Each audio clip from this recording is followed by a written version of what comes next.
Good evening, everyone, and welcome to Carnegie Hall.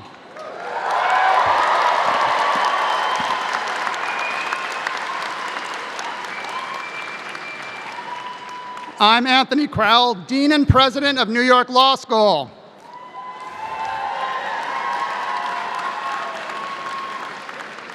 I want to welcome all of you, members of our Board of Trustees, faculty colleagues, alumni, our honored guests, family members and friends, and of course, the wonderful class of 2014.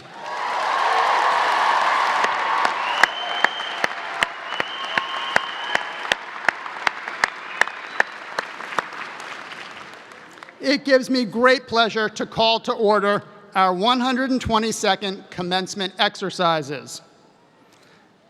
I'd like to offer a special welcome to certain members of the New York Law School family.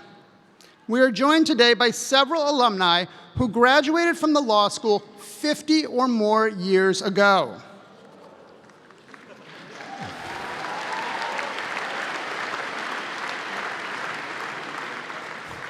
I agree. It is my great pleasure to introduce them to you. Please welcome, and they're sitting in the audience, please welcome from the class of 1964, Nicole Montalet.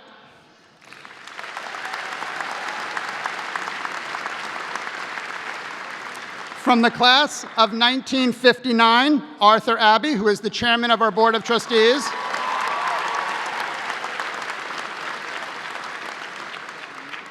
Nicholas A.F. Arena.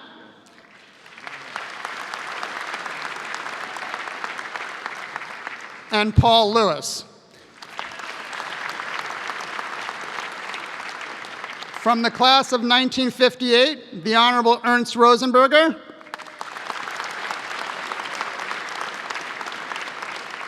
From the class of 1957, Werner Weinstock.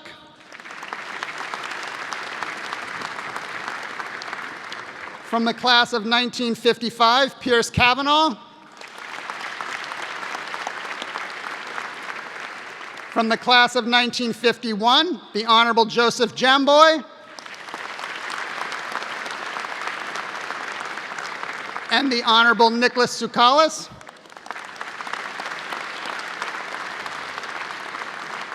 And from the class of 1950, Harold Jeter.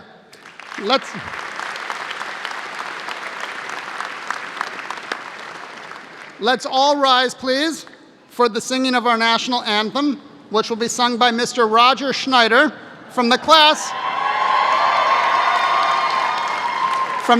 of 2014.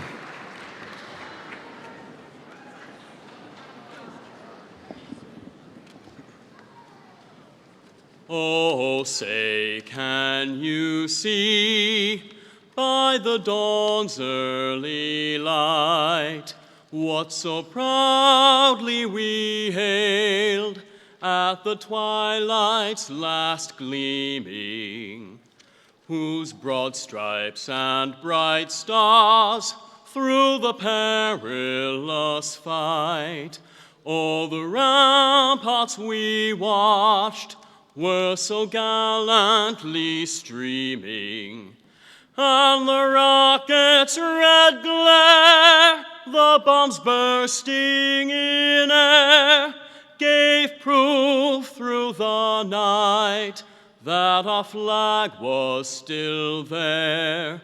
Oh, say, does that star-spangled banner yet wave o'er the land of the free and the home of the brave? Thank you, Roger. That was beautiful. You all may be seated.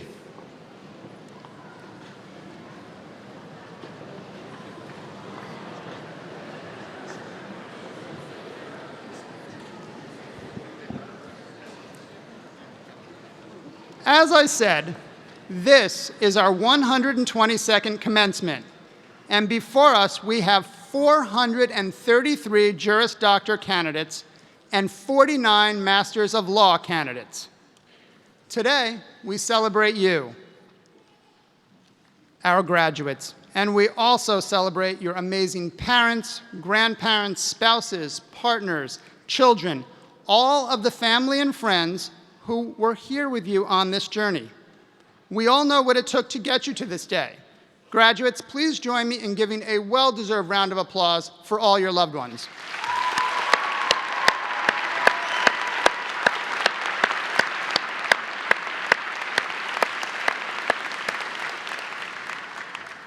So this evening, we answer that age-old question, how do you get to Carnegie Hall? The answer? You graduate from New York Law School.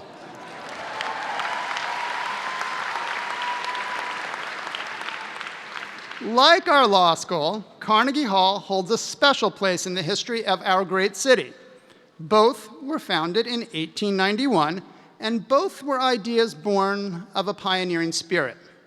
For Carnegie Hall, it was a chance meeting with a young musical conductor that planted the seed for this great hall in Andrew Carnegie's mind. 4 years later, this legendary venue opened and has set the standard for musical excellence ever since. It was also in 1891 that Theodore Dwight, along with faculty, students, and alumni, broke away from Columbia Law School to establish New York Law School because of disagreements over how the law should be taught. New York Law School graduated its first class right here in Carnegie Hall on June 7th, 1892. Those first classes that came through Carnegie Hall were full of future leaders, lawyers who would go on to do great things in public service, become civil rights champions, trailblazing defense attorneys, the founders of companies and firms, and in-house corporate counsel giants, all of whom helped build modern New York. In fact, our first group of students had a future mayor, police commissioner, a secretary of state, an ambassador, and several judges. Their professors included Woodrow Wilson and future New York governor and US Supreme Court Chief Justice Charles Evans Hughes. New York Law School and those pioneering students came of age during a critical time in our country's history, known as the Gilded Age. The Gilded Age was a time of economic transformation and success, but it also witnessed periods of sharp economic downturn. This often turbulent period saw massive shifts in the nation's social fabric, with waves of new, struggling immigrants coming through Ellis Island, which, coincidentally, opened in 1892, the same year as our first graduation. And it was during this time that the foundation of modern-day public interest lawyering in New York City was laid, to assist those who landed on our shores and could not afford legal representation. Now, we are again witnessing significant shifts in the global economy and a wholesale reshaping of the delivery of legal services. We are also seeing an ever-widening gap in access to justice for those most in need. While it is true that today's law graduates will face new and unique challenges, they also have new and exciting possibilities. Indeed, as our economy and profession continue to rapidly transform and a premium is put on innovation, you, today's law graduates, have the power, the opportunity, and the obligation to play a leading role in shaping this new era. As the financial sector faces increasing regulatory complexity, you have the power to be leaders, to ensure compliance with the law, to protect investors, and to safeguard economic competitiveness and growth. As technological innovation continues to drive the global economy, you have the opportunity to protect the intellectual property of innovators or to lead innovations yourself in the delivery of legal services and in legal technology. And regardless of your chosen path, as barriers to legal representation persist, you all have the obligation to represent the public interest, to address systemic failings, and to ensure that those with limited or no means have access to justice. From 1891 until this day, New York Law School has worked hard to instill the values of equality and justice in its graduates. And I believe President Woodrow Wilson said it best during a speech to an audience of students. You are not here merely to make a living. You are here in order to enable the world to live more amply, with greater vision, with a finer spirit of hope and achievement. You are here to enrich the world, and you impoverish yourself if you forget the errand. As we near the law school's 125th anniversary, I'm very optimistic about your future, about our school's future, and about the future of the legal profession. You should look back to our law school's first students and remember that without risk, there is no reward. Those first students took a major risk. They went with Theodore Dwight when he split from Columbia to establish our school, and they worked tirelessly to create their own success and to be impactful. Indeed, you have shown such drive and resolve as the ground shifted beneath your feet during this time of transition in the profession. And there is nothing stopping you from seizing the moment and from relentlessly pursuing a path that is powerful, that maximizes opportunity, and that fulfills your obligations as lawyers. You now have the tools to practice law, to advocate for equality and justice, and to continue a rich tradition established by our first graduates of building this great city, nation, and global community. We have the highest expectations for your success, and I know we will all witness extraordinary accomplishments from all of you. And we will be by your side every step of the way, not just for the next 2 months while you prepare to pass the July bar exam. You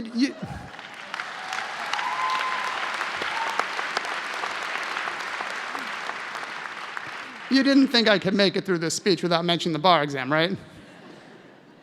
But we will be by your side every day as you step forward in your careers. That is our commitment to you. This evening, as you become alumni of New York Law School, I ask you to make a commitment in return, to be steadfastly engaged in the life of your law school community, to celebrate and draw on its resources, to give back and mentor students and fellow alumni, and to provide them with opportunities just like opportunities have been provided to you. That is what we as New Yorkers do, and that is why we are New York's law school.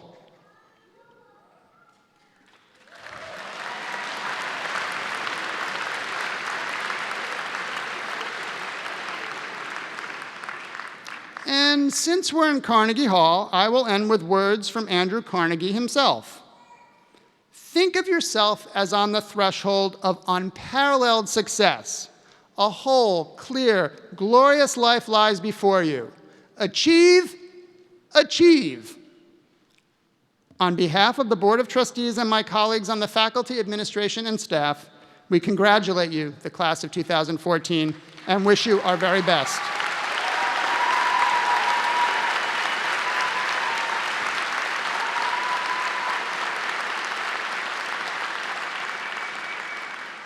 And now I'd like to invite Associate Deans Deborah Archer and Mariana Hogan to begin today's ceremony with our awards presentations.